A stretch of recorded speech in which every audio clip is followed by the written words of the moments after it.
A huge weather pattern change is underway right now as we're watching a pretty decent trough starting to build across the eastern United States. That's going to take temperatures way below average for several days, and it could last at least into next week. Temperatures starting out pretty cold and heading into next week staying cold, near or below zero. Plus, we've got some snow right now moving into the Northeast, also possibly into parts of Ohio, Indiana, and Pennsylvania. Not a tremendous amount of snow. Most of the heavy stuff is going to be behind this system in the order of feet, with some lake effect snow really building in, not just into Ohio, but parts of Michigan and up into Ontario too. So a lot of snow on the way and some much colder air as we get our first real taste of Arctic air. Hey guys, thanks for checking the video out today. My name is Travis Roberts. If you're new to the channel, I appreciate you coming by. I used to be on television doing weather. I was a chief meteorologist, but now we're here on YouTube. I've been out of that business for several years. So if you want to come back and you enjoy this kind of analysis, I hope you will. All right, here's the format of what's going to be our problem, at least weather-wise. This isn't going to be earth-shattering, end-of-the-earth types of things. You know, there's some crazy people out there. They like to come on the channel and say, you know what, you're scaring people. You're trying. No, I'm just telling you, it's going to get really cold. It's going to be way below average, and we're going to get some snow, and it's going to add up too. And that's the deal. I can't change that. I can't make that up. Look at this huge trough across the east. This is undeniable. I will say for our friends across the West Coast, if you're watching here, you're going to get a break. We've also got drier weather in your forecast too. Once we get through this weak system that's moving through, I guess right now, that's going to bring some snow. I guess relatively weak for this area because you've seen some pretty strong storms. There could be some onshore flow here. That might bring a little bit of precipitation into parts of Southern California. But the big weather maker will be this trough that's just carved out here across the east. We've got our ridging up across parts of Greenland and in the North Atlantic. That is keeping things blocked up and cold. And this blocking pattern really, if anything, starts to get more amplified heading into next week. Decent ridge up here across Alaska. What goes up, I like to say, must come down. And now we've got strong northwest flow here across the United States. That's just going to continue to bring in these impulses, in my opinion. Then another one, look at this, tries to spin through as we head into the 8th and the 9th. I do think this ends. I don't think this is going to last forever. In fact, as we head into, say, around the 10th or the 11th, I think we start to see that lift out as the troughing starts to build off the East Coast. That's going to open the door for more storminess across the West once we get to around the 10th of December or so. Let's get into the details, the finer details of what's going to be expected as we head into the rest of Tuesday into Wednesday. We will have some snow really starting to pick up across the Rockies. So Colorado, we've got some pretty decent snow here. And then all of that energy starts to translate east. Heading into Wednesday night, rain, mostly rain here across parts of Indiana, Illinois, and Ohio. Could mix with some snow, and there could be some very light accumulations. I don't think this is a big snow event here with rain everywhere else. Some lighter showers across Tennessee, down into Alabama, Mississippi, Georgia, eventually moving into the Carolinas, Virginia, West Virginia. But north of that, into Pennsylvania, northern parts of New York, not really here into the mountains of New York, right along the New York-PA border, and then up into northern parts of the Northeast. Talking about upstate New York and then over into Vermont, New Hampshire, even into Maine, we could get some heavy snow out of this. And as this storm bombs out off the coast, I expect to see some decent totals here inland. Upper low spinning here, also surface low pressure, really cranking the winds up behind our system. That's going to bring in a lot of cold air. It's just going to fill in from the northwest, and the lake effect snow machine turns on as we head into the weekend. Those streamers off the lakes will change directions. At first, they'll start off a bit northwesterly, and then as our really high pressure builds in and the winds start to change, it'll veer more out of the west. That's going to bring lake effect snow to different areas. So this could be a multi-day lake effect snow event, and then we're going to watch these impulses that start to drop southeast heading into next week. Timing those out are difficult, but the idea is that they're there, and that could bring multiple rounds of snow. Here's the snow expected across the west over the next couple of days, again, mostly into Colorado and Utah.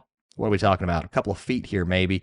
Here's a closer look at the Northeast. You can see that snow here moving into parts of Maine, also Massachusetts, Western Mass, really the northwestern part of Massachusetts here, and then into the mountains up here in New York State. Some lighter snow amounts back toward West Virginia, parts of Pennsylvania, maybe Western Maryland, into the higher elevations. And then here comes another round of snow showers here, all the way down into maybe even the southern Appalachians. Not a lot. The heavy snow, though, it's going to be right here into the Great Lakes. Sorry if I circled the Northeast because it's not, and it's really going to be here, in this area of Ontario, off of Lake Michigan into really western parts of Michigan and then the UP. Look at these differences in the models. We're not seeing a lot here. Everything kind of lining up. The NAM arguably would be maybe a little bit colder here on the northern side of that. That might put down a little more snow. By any stretch, it's not going to be a lot, but very similar here with that look moving off to the north and east. There's a closer look at those snow totals in Colorado before we move east up to 2 feet or more, especially into the higher elevations. Most areas at least seeing over a foot, especially into the mountains,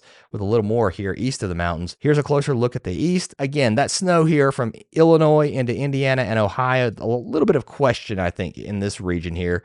That's a terrible question mark. Yeah, some question here as to exactly how much we see, especially with the ground being pretty warm. Temperature is very marginal for snow, but maybe a couple of inches, just a coating of snow at least. And then things start getting cranked up behind this. There's that lake effect snow starting to kick in. And then will we see these impulses with a stripe of snow from Iowa, Missouri, over into Kentucky and Tennessee, West Virginia, and Western North Carolina? I don't know at this point. This would be maybe Monday or Tuesday with some weak energy moving southeast, but let's dig into the heavy snow because I think it is going to really start to pick up around the Great Lakes. We've got winter storm watches up. Head to weather.gov.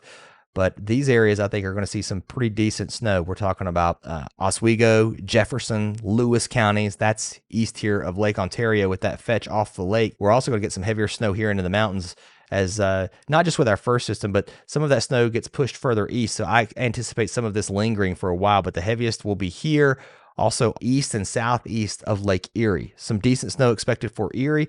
You know, southeast of Lake Erie, you get up into some higher terrain. I expect to see some pretty good totals out of this. We're talking about Chautauqua, Cattaraugus, southern Erie County specifically. I-90 could get crazy. And I'm telling you, if you look at some of the winter storm watch wording in this region, they're talking about some of these major roads, especially under these heavier snow bands, could shut down and get closed because we're talking about 2-3 feet of snow, maybe more. At some point, you just can't get it off the roads fast enough. So it makes some sense. That's that band of snow here back into Ohio, and that may try to develop as we head into Wednesday night and Thursday, but the lake effect going here into southern Michigan too. Some of that may work into northern Indiana too, depending on the wind flow, but western Michigan looking pretty good for a heavy dump of snow. And that continues north all along the eastern shore of Lake Michigan. And some of those streamers, again, you know how those bands set up, they really are more like this. You don't get that concentrated band of snow like you see off of Lake Erie and Lake Ontario, and then some decent snow too here across the UP of Michigan. Numbers could exceed a foot in some of these areas. Also in Ontario, Lake Huron. And keep in mind, guys, these lakes are wide open and pretty warm. And this is some chilly air relative to this time of year too.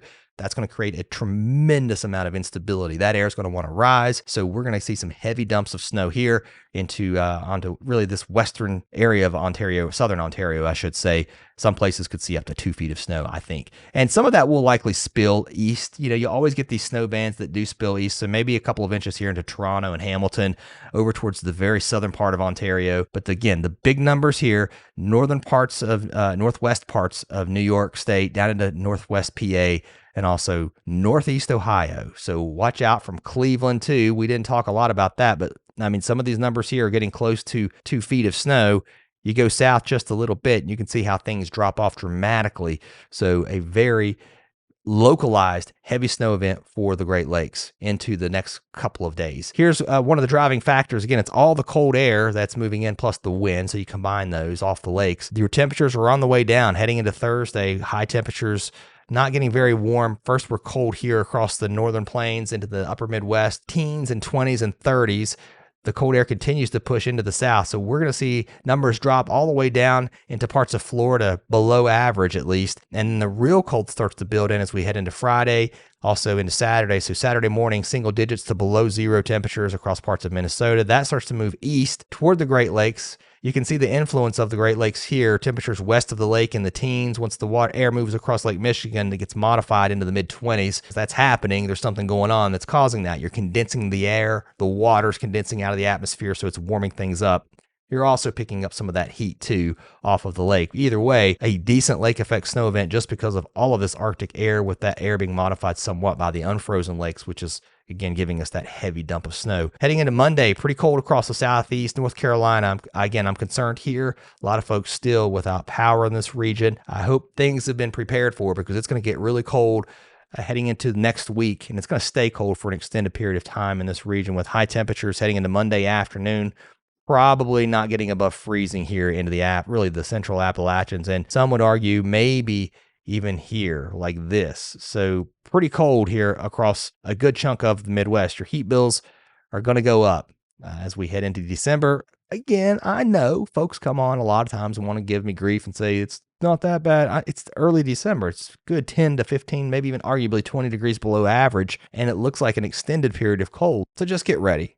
It's going to be chilly, and it looks like it's going to stay cold into next week with high temperatures staying near or below freezing. We start to see some warming towards the end of this period by, well, maybe Monday or Tuesday, but some of the models are trying to bring some really cold air into the Northeast the following Monday. We'll wait and see if that happens. That would bring below zero temperatures into early Monday morning. But back across the Midwest, we do start to warm up also the Mississippi River Valley on the way up too. Cold will be felt first here into the Dakotas, Minnesota, and then that cold pushes south and east. Now we're down into the 20s and teens here, all the way south into parts of Missouri, Arkansas, Tennessee, Mississippi. We're getting below freezing, and that cold pushes all the way to the Gulf Coast, 30s, all the way down to southern Mississippi, southern Alabama. And then you can see a bit of a warm up trying to take place here across the west. That's going to be the trend too. Numbers across the west, also the Rockies will be on the way up. Of course, it's December, so it's going to be cold in the mountains, but still not as cold as it's been lately, with a bit of relief on the way. And looking down the road, let's take you out further in time. We've talked about this cyclonic northwest flow here. There's that weak piece of energy that might bring some snow into parts of Kentucky, Tennessee. Not a lot, maybe your first snow for some of you. And then heading into next week with this cold weather pattern, watch for these Alberta Clippers, Saskatchewan Screamers, Manitoba Maulers, whatever you want to call them. They're going to want to have a tendency to form and then drop southeast, and that could bring some very unpredictable snow events that might spill east of the mountains. Again, just depending on how it all works out. We're looking pretty far down the road, but this is the pattern where those set up. So maybe some of you get a chance at your first snow of the season. All right, that's all I got. See ya.